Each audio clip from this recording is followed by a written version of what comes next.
E falando um pouquinho sobre isso, a gente vai, né, para o início da história, né, quando Deus, né, ordenou que Moisés fosse retirar o povo do Egito, né, na escravidão ali de mais de 400 anos, escravos de Faraó, e Deus tinha um propósito naquele povo, né, tinha uma promessa para eles, e Deus queria resgatar aquele povo que era escravo lá no Egito. E Moisés moveu tudo que moveu, fez tudo que fez, até convencer o Faraó de libertar aquele povo. E eles seguiriam rumo à terra prometida, um lugar que manava leite e mel. Você imagina uma coisa dessa? Você ir para uma terra onde mana leite e mel, é maravilhoso, né? Então era o sonho, de fato, daquele povo. Um povo que amassava barro, que dormia no chão, que comia só o resto do resto ali, mas Deus tinha uma promessa para eles.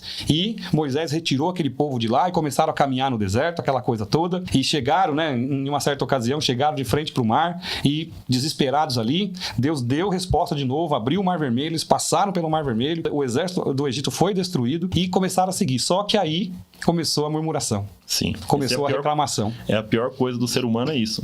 As bênçãos acontecem diante dos nossos olhos a todos os momentos e a gente não consegue enxergar o poder de Deus, as bênçãos de Deus que Ele está nos dando todos os dias. E o que muitos seres humanos fazem? Reclamam, murmuram, falam, Deus, onde está você? Mas Deus está se mostrando a todo momento.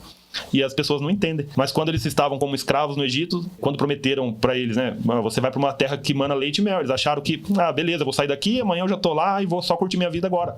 Mas não, as bênçãos de Deus, para que nós possamos receber, ele tem que nos preparar, porque uma bênção sem preparo, sem experiência para você receber, se torna uma maldição, né? Ou então você perde fácil, né? Porque aquilo que vem fácil, você perde fácil também, né? Isso é fato, na nossa vida a gente tem essas experiências, né? A gente vê até mesmo em relação aos nossos filhos, quando a gente dá um brinquedo com facilidade, ele brinca ali um pouquinho, daqui a pouco ele esquece, coloca de lado. Nem dá valor. Nem dá valor.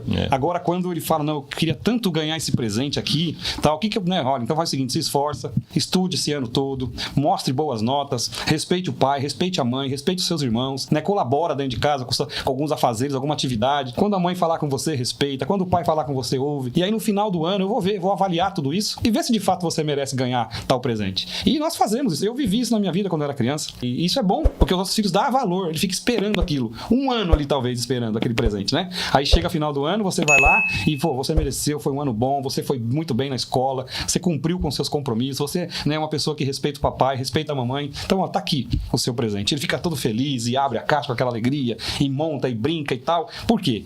Custou algo para ele, né? Sim. Custou. E assim também aconteceu com esse povo, né? Os israelitas que saíram da escravidão do Egito, né? E você sabe, Rafa, que a distância do Egito para a Terra Prometida era de apenas 200 quilômetros aproximadamente. Em 11 dias eles percorreriam. 11 dias aproximadamente eles percorreriam isso. 11 dias, né? Hoje, de carro, você faz em 2 horas, sim, né? Você vai e volta no mesmo dia. Mas na época, obviamente, eles levariam aproximadamente 11 dias para chegar na Terra Prometida. E demoraram 40 anos. Mas por quê? Murmuração, reclamação, insatisfação e o pior, falta de fé.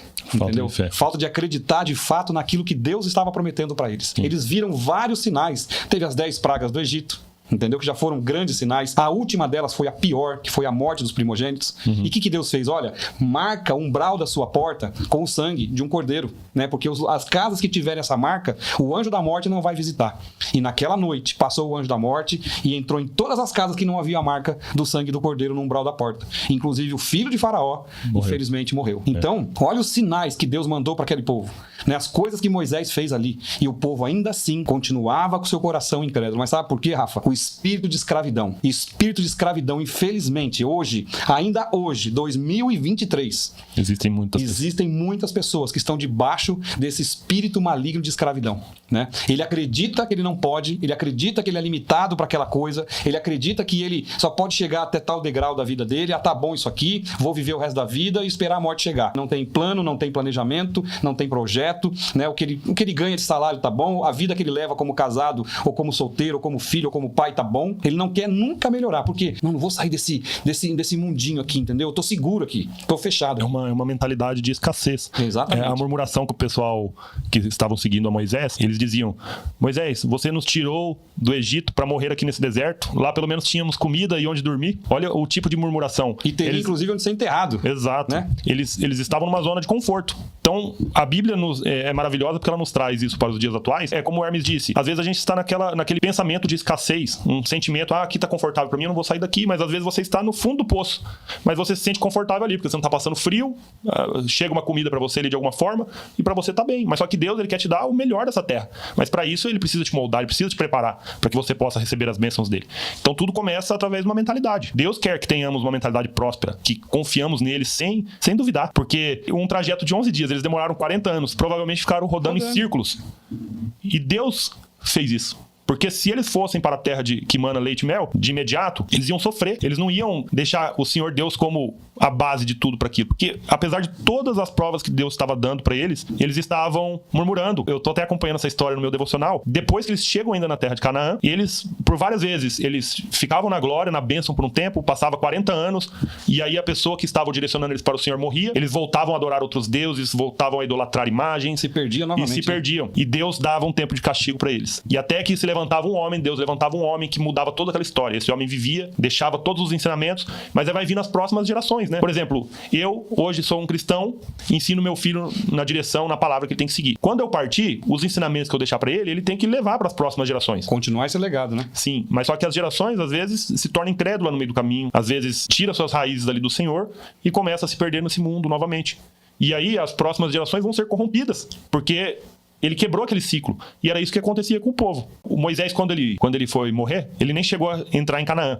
Ele passou a bola para Josué. Falou, Josué, você tem que fazer assim, você tem que ser obediente ao Senhor, não deixe esse povo adorar imagens, não deixe esse povo adorar outros deuses.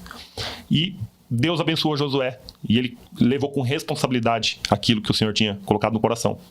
Então, tudo começa através da nossa mentalidade, né, Hermes? Quando a gente sai dessa mentalidade de deserto, de escassez, e a gente decide a seguir os princípios do Senhor, a gente tem muita responsabilidade. A gente tem que ter disciplina. Não é fácil. Não é fácil você sair dessa mentalidade. E tudo isso requer esforço, disciplina, responsabilidade. Você tem que seguir aqueles princípios, porque assim como Deus te abençoa, ele também pode tirar suas bênçãos. Assim como o pai dá um brinquedo para o filho, ele também pode tirar aquele brinquedo se ele não merecer. Vamos supor que é um videogame e fala assim, você recebeu o videogame, agora você relaxou na escola.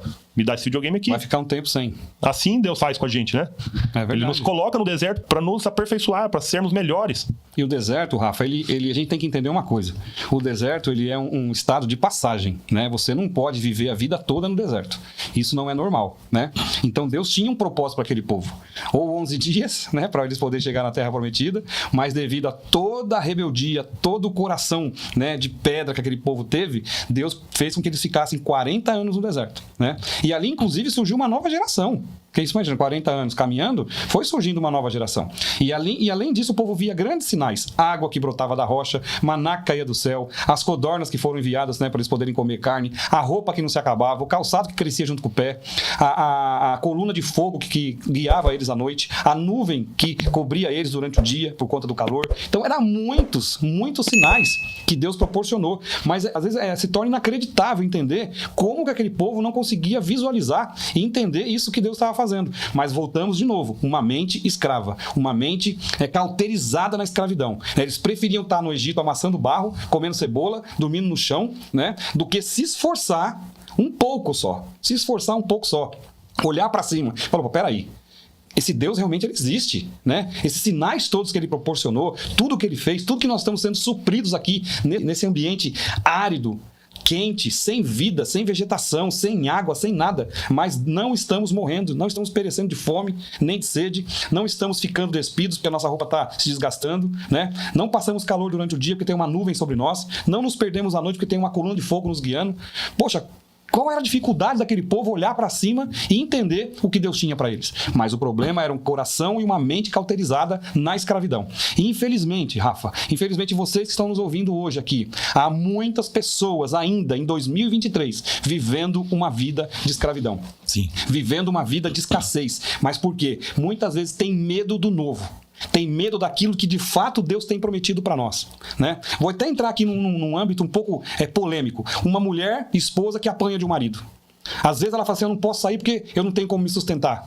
Eu não tenho como sobreviver, né? Ele que supre as despesas da casa, eu não trabalho, tal. Então ela prefere ficar numa situação daquela, de humilhação, né? Do que tentar avançar, tentar ir para o novo, né? É claro que a nossa esperança como cristão é que um casamento que tem uma situação dessa seja restaurado, que não é para acabar o casamento.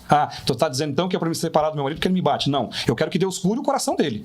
Quero que Deus visite essa pessoa e transforme esse homem num homem de verdade, num homem que ame e proteja a sua esposa, né? Mas você, mulher que vive uma situação dessa, por exemplo, o que você tem que fazer? Dobrar o seu joelho, clamar a Deus e falar: Senhor, muda este homem, mas eu também vou mudar a minha postura. Entendeu? Mas tudo tem que ter uma atitude, tem que ter uma atitude. Eu não vou ficar nessa situação calada, sofrendo e tal. E, além disso, aí vem outras situações, entendeu? Pessoas que estão envolvidas na droga, no álcool, na prostituição, enfim, todas essas coisas. É difícil sair? Claro, você fumou durante muito tempo, você conta isso aqui. Sim, né? É um deserto. É um deserto que você vivia e você não conseguia se libertar daquilo. Sim. E aquilo muitas vezes não deixava você avançar para um nível melhor que Deus tinha para você, não é verdade? Sim, com certeza. E hoje eu entendo isso plenamente. E quando eu decidi passar por esse deserto, as bênçãos começaram a vir.